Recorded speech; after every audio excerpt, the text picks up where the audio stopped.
everyone. Welcome to Two Sides of a Dime. It's Eduek here.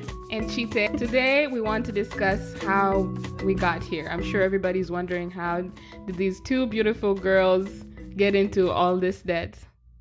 First of all, we're just going to give you kind of a summary of how much do we actually owe? How much debt did we get into? So for me, I have... I'm actually dreading Don't saying be this shy. amount. Now that I'm thinking about it, it's just, oh my goodness. Okay. I'm here to support you. Okay, brace yourself, guys. This one has been reckless.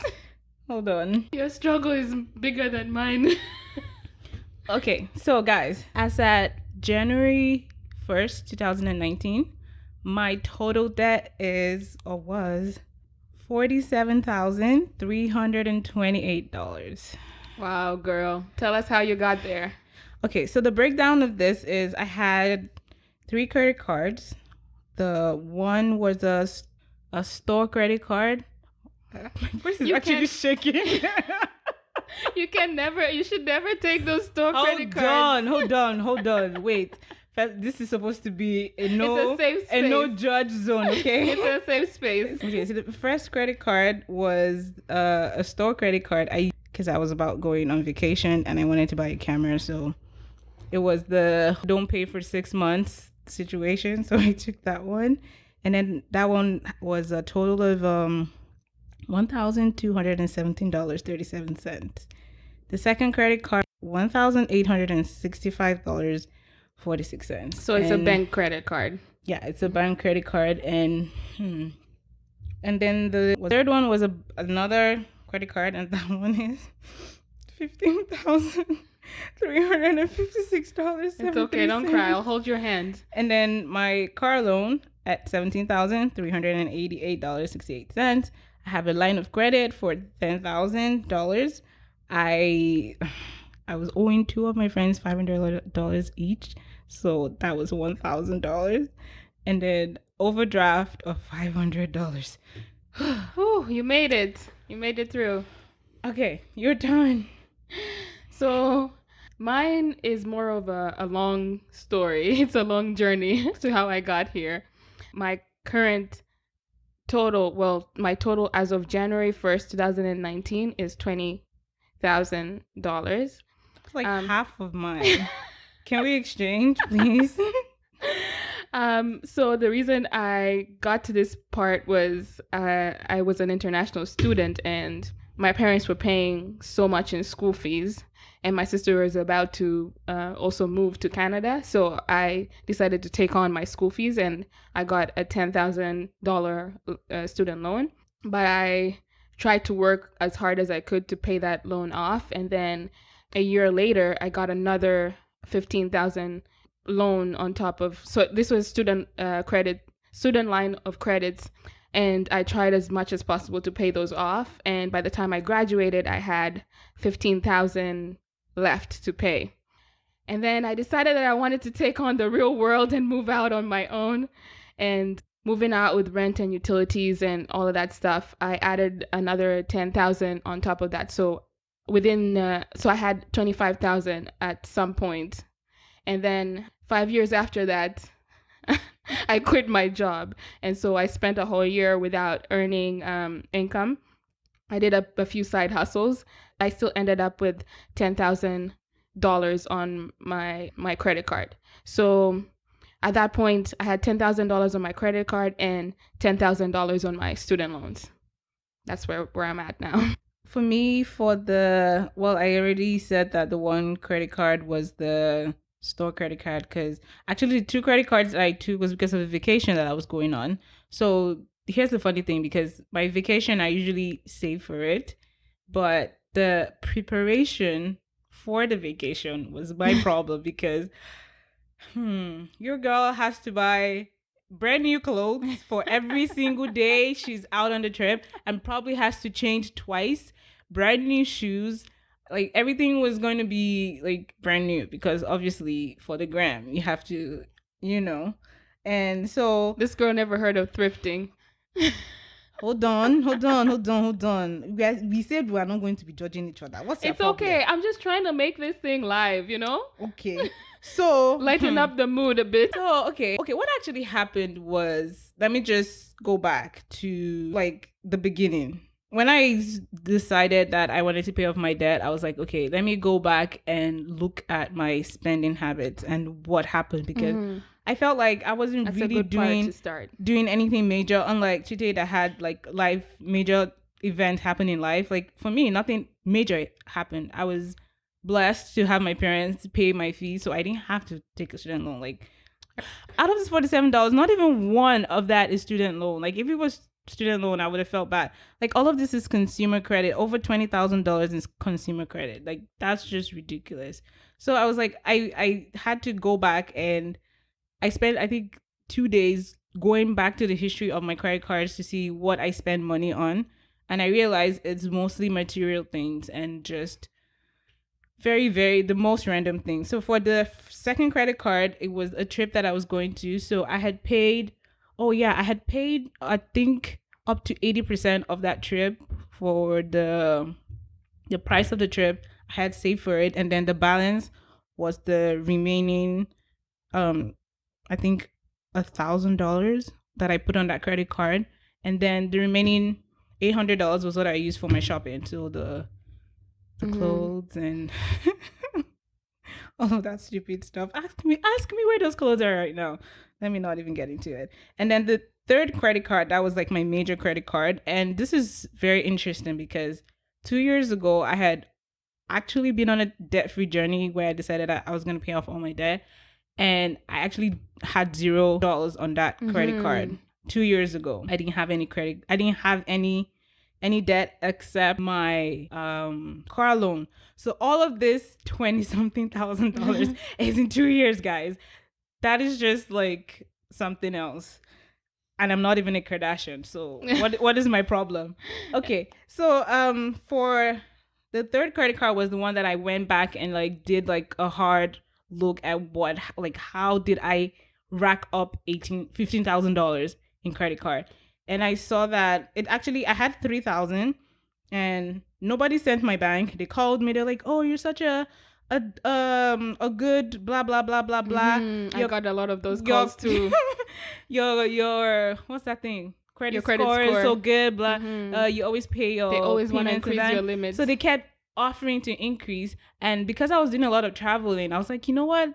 I'll just take the extra money. I'll pay it off. I'll pay it off. I'll pay it off. So that was my mindset. That was my mentality, that because I was working at a job where I felt that if I needed to pay off this credit card, I could do it easily. So I'll do that, maybe $500. Like, okay, I'll pay this off at the end of the month. And then before the end of the month, something else comes up, and I just kept it racking doesn't become up a priority anymore. Exactly. And that's how the money just kept racking. Because I looked at like, what was I really buying? It's just mostly consumer stuff, like, but that's the world clothes, we're living in now, right? Rubbish, absolute garbage. And then the only thing that I can say that, okay, maybe it made sense was, I think there was one period that I actually had to pay my brother's school fees. So that was the only thing that to me I can actually justify in all of this debt. So everything else is stupid. So Don't be too hard on yourself. No. I had to tell myself, like, that was what I had to go through to bring me to this point where I was like, okay, everybody needs you to have hit to be their serious, bottom. because I had to give myself that hard talk and say, hey, you're not a kid anymore. Why are you spending all this money? Which brings me to my kind of like my next point. And during that analysis, I decided to say, okay, why were you spending all this money? Because obviously you didn't need to spend this money. And one of the things for me was trying to understand what my emotional triggers are. Like, why would I just run off and go and spend $300 in a store? Like, what was going on? So for me, I actually did retail therapy. I thought I did not, but I actually found my fulfillment from shopping online or going into the store whenever I'm feeling down or feeling some type of way. Yeah. I did that a lot. So looking back, it's just, now I'm trying to understand, like, because I was going through a phase in my life where it was it was kind of like a self-love stage, like trying to love myself, take care of Mm-hmm. myself. So at that point I was like, you know what, if I want this thing, I'm going to get it. I worked hard for it, I deserve it. So that was kind of what I was doing, and not realizing that I was actually hurting myself Mm-hmm. in another way, In the because long run. it's good to have that self-care and take care of yourself. Mm-hmm. But if you're also hurting your finances, you're not really taking care of yourself. Self-care has to be whole. It has to be everything. Mind, body, And soul, so, spirit, yeah. everything has to be taken care of. So if I'm going into debt just to make myself feel better, then maybe I need to work on that thing that makes me feel bad about myself, instead of just trying to cover it up with material things. And so one of those things was just trying to understand like what was my triggers. And for me, one of those triggers was knowing the fact that I had to struggle for almost everything that I got in life.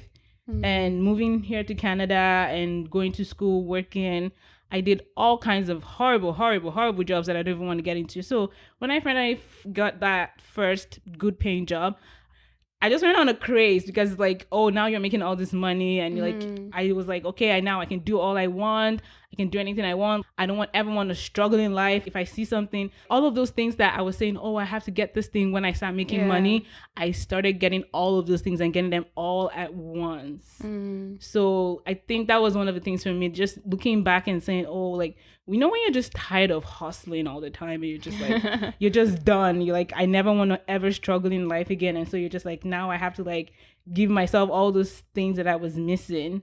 So that was Mm. kind of for the last 2 years, kind of where I was at in life. Mm. Yeah, I feel what you say about retail therapy.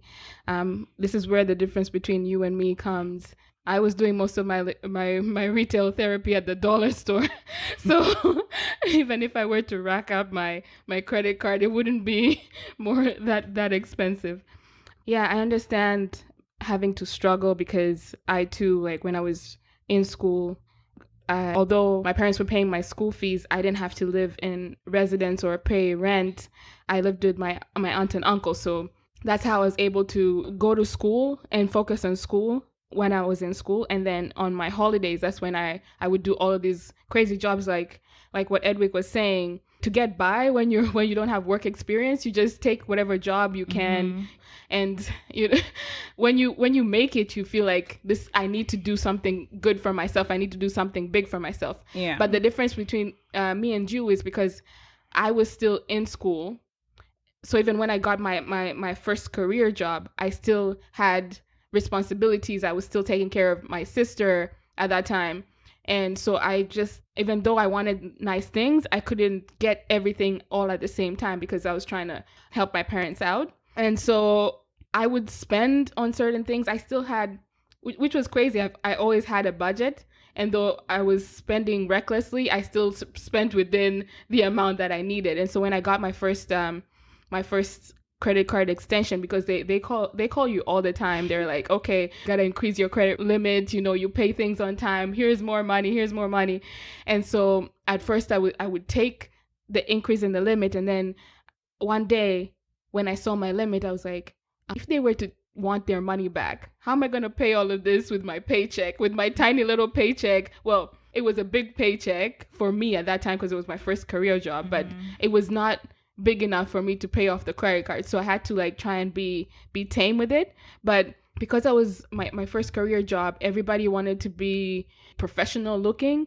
Everybody was buying all sorts of designer things. But then I looked at their lives, and then I looked at my life, and I was like, all of these people, they live with their parents. At this time, I had already moved out and into a new province. So I was like, okay, I want those nice things, but how can I get them and not compromise my situation? Because I still have to pay rent at the end of the day, and I still have to pay for all of these things. So I also got into a very bad shoe addiction. And that's the only thing in my journey that I wish I could take back. I had way too many shoes, just because I was like, okay, I want to buy something nice, but I don't want it to be expensive. So those trips to Aldo and Spring were getting more and more often. Every time I wanted to reward myself, I'd be like, okay, I need to get that new pair of shoes. I need to get that new pair of shoes. At the time, it was affordable, but in a year, if you count like the amount of shoes that I had and the amount of money that I spent, I was like, I could have paid a lot more money on my loans if I didn't, like, $60 here, $60 there. At the time when you're spending the $60 doesn't seem like a lot, but if you're buying more than 2 pairs a month, that's like, I calculated one time. I was like, I buy 24 pairs of shoes in a year. Wow. Who do you think you are? Who do you think you are? And I was just like, yes, they're not like, they're not Jimmy Choos, or they're not all these expensive designer shoes, but I'm still spending so much money on things that are not necessary. Mm-hmm. Yeah. Another of mine was because I've always been someone to budget, but I just never took it seriously. So I would say, okay, maybe I'm budgeting this amount for food or this amount, because I had all of those things in my budget. I had clothing, I had my cosmetics and all of those things in my budget. But I would walk into the store with my silly self thinking, oh, I'm only gonna spend $100 today, I'm good. And then I walk away with $250 in my shopping bag. So it was just, I would make the budget but never stick to it. Yeah. But for me, the budgeting was just for me to kind of understand, like, okay, this is how much money I'm spending. Not even I'm spending, this is how much money I'm making. And this is, my budgeting for me was mostly for my bills, because I've always been good with my bills. So it was just for me to understand that, okay, this X amount of money is for my bills, and then anything else that comes after that is be willingly with it. Do whatever you want. So that was just kind of where it was for me. Yeah, so I had a budget, but I just didn't take it seriously, and I never really stuck to it, and I just did whatever I was doing. And like you said, those 2-3 shoes that you're getting, yeah, they start to rack up, because you'd be like, oh, I haven't bought anything in the last 2 months. So you just go crazy. I need to reward myself.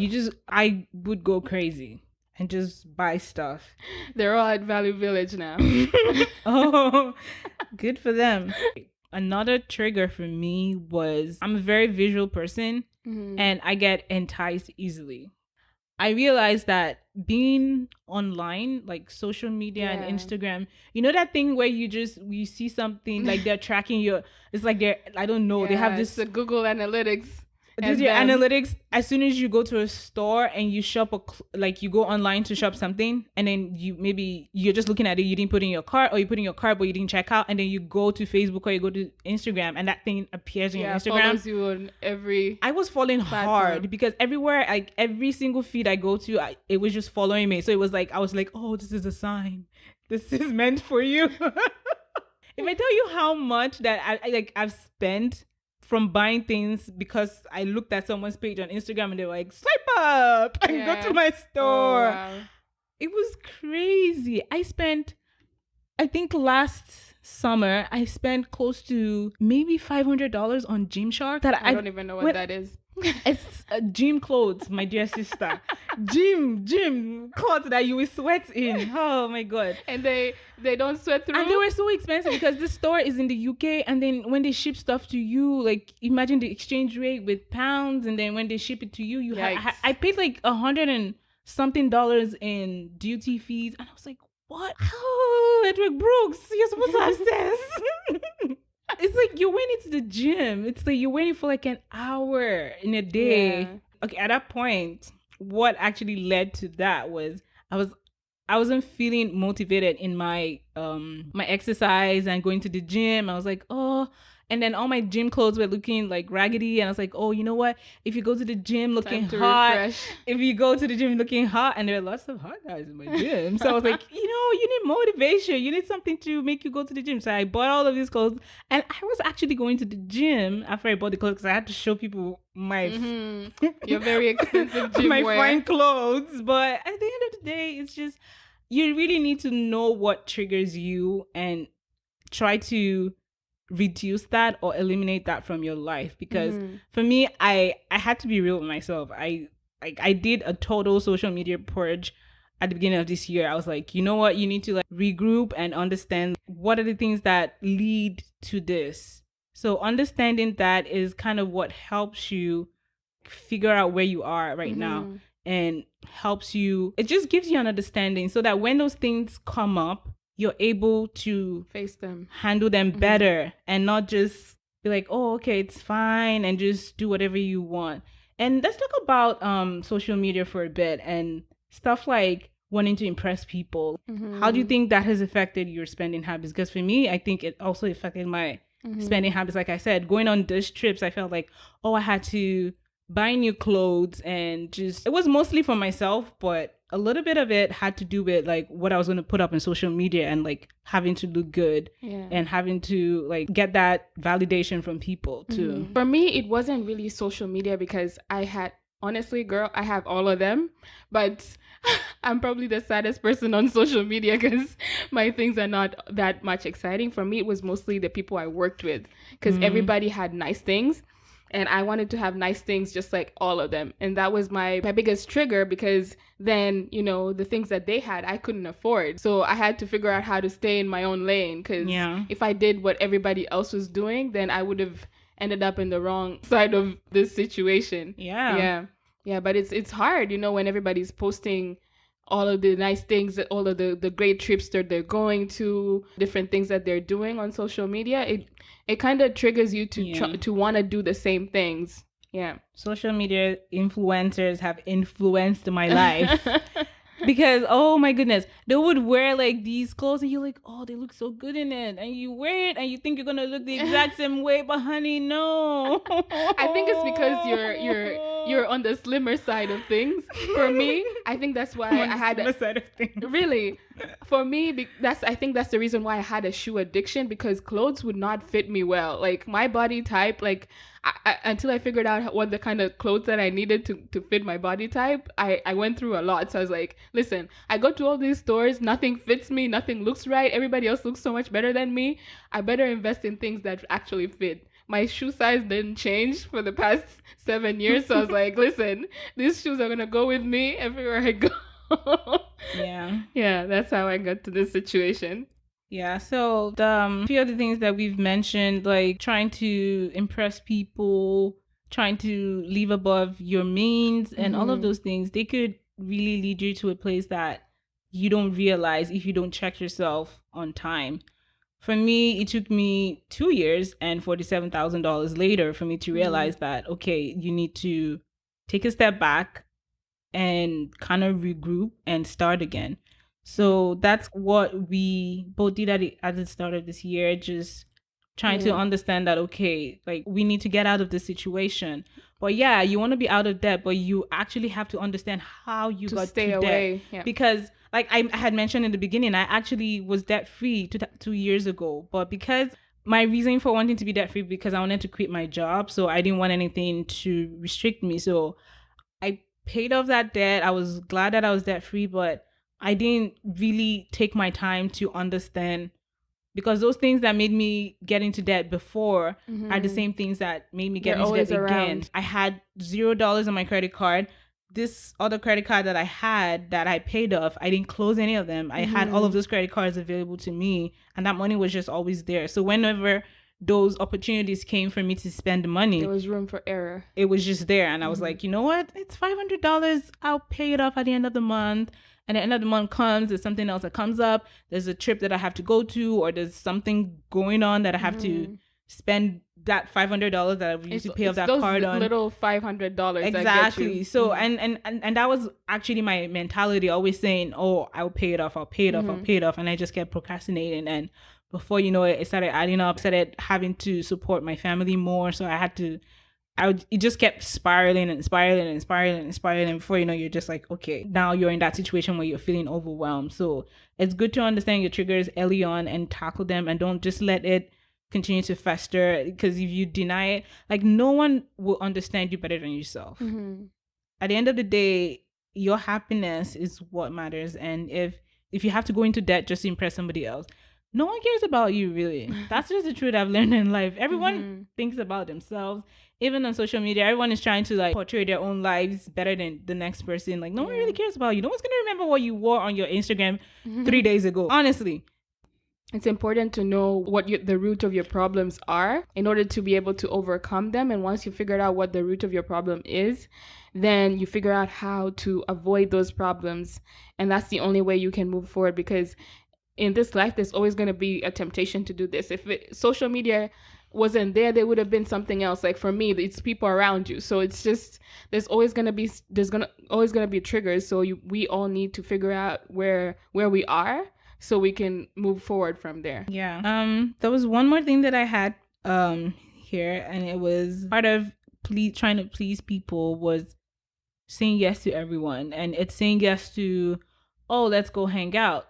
It's saying yes to, oh, let's go away on this That weekend. was my downfall It's too. yes to family saying, oh, I need X amount of money, something urgent came up. And a lot of those times having to support people, I had to put it on my credit card or my line of credit, because I just didn't have, because I wasn't saving, so I didn't have that money available that I could just be like, okay. And I'm not saying you can't support people, but for me, there were things that I knew I had to do at that time, because family is always family, but I didn't set any boundaries. So I was always saying yes to just whatever came up in my life at that opportunity.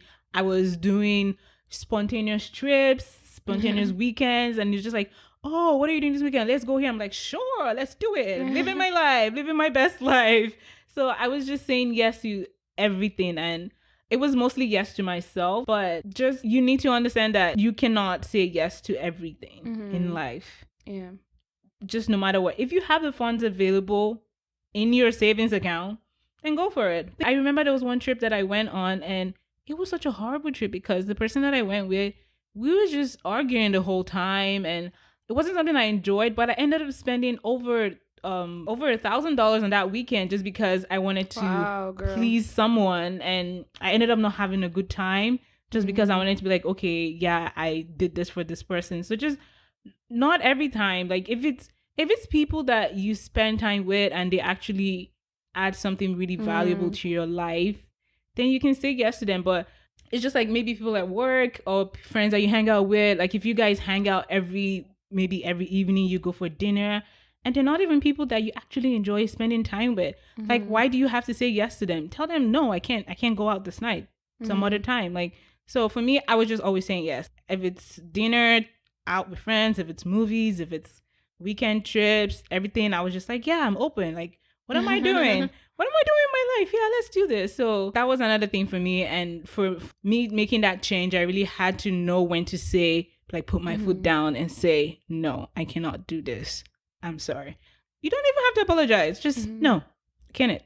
Yeah, I can't it. But those are the experiences, like you learn from those experiences, and now you know better because of those experiences. Yeah, for me, it's not as intense as you. I didn't go away with anybody or go anywhere, but I lived in a very small town, and all you could do was go out to eat or like for drinks and things like that. But they add up though. Yeah, they add up. Those trips add up. Like, okay, $20 here, $30 here, $40 depending on like the birthdays and all of these things. And I am one to collect friends, my friend. Ooh, I collect. let's talk all about of the birthday friends. presents because I have cheap ass friends.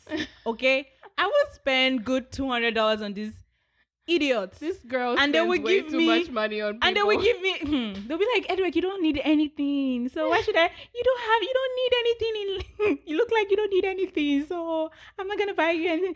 I was like, you're just an idiot. I stopped that one real quick. Buying gifts for people, because that's one of my love languages. So I like buying gifts for people. Like I would spend good money on my friends, but they weren't spending that money on me because for some reason they thought I was this rich person that didn't need anything in life. This girl is an example. Well, she told me one time that she's like, "Oh, you don't need anything. I didn't say that. I said, like, what do you give someone who has everything?" So anyway, my love language is quality time, and I'm here spending time with you. So you better love this.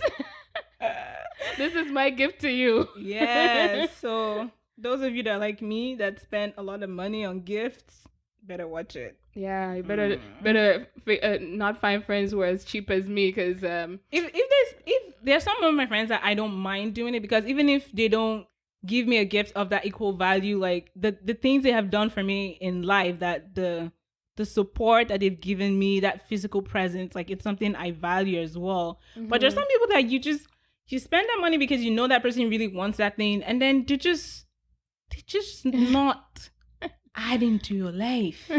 So you're just like, why am I even spending this amount of money on this person? Yeah. So things like that, like don't just go about being that person in the group that, oh, you're always the one taking the check, you pay for the whole group. Oh man, I've done that. That's my weakness right there. Paying for meals. Yeah. Hope we've been able to kind of give you guys a brief overview of some of the things that led us to where we are. And if any of those things are happening in your life right now, just take a step back and just review yourself. Like, what is going on? For me, I had to go through that phase of actually reading my past statements for the last 3 years. Like, do a life audit. It was emotional for me. Like, it was exhausting, but I needed to understand like what happened, because like most people, they get into debt, they're like, I don't know how I got into this. I feel like that is the case for a lot of people. So you need to understand, how did I get into that? And for us, that's kind of like our step one. You need to understand how you got here, because even if you end up paying that debt, you still go back into that. If you don't understand. Yeah, you will go back into owing more money if you don't understand what triggers you and what leads to that. It would just be a continuous cycle where like, I pay off that, I go back into debt. I pay off that, I go back into debt. I pay off that. So we want you to be debt free for life. Yes. That is our goal. That's we want to be debt free. We want to be done with this and never have to revisit this ever again. Our children will never revisit this again. Yes. Amen. So this is our goal in life. So we need to understand that first stage of like, this is what happens. For me, I like to live large. We all like to enjoy ourselves. You have to have a good balance. Yes. You don't want to put yourself in debt just because you're trying to have a nice life. Because you're compromising your future at the end of it all. And then, you're compromising other people's future, because we all don't know what's going to happen next. And you don't want to leave all your debt to some other person who it wasn't intended to in the first place. All right. So that's it for this week, and hopefully you learned something, and we will see you next week.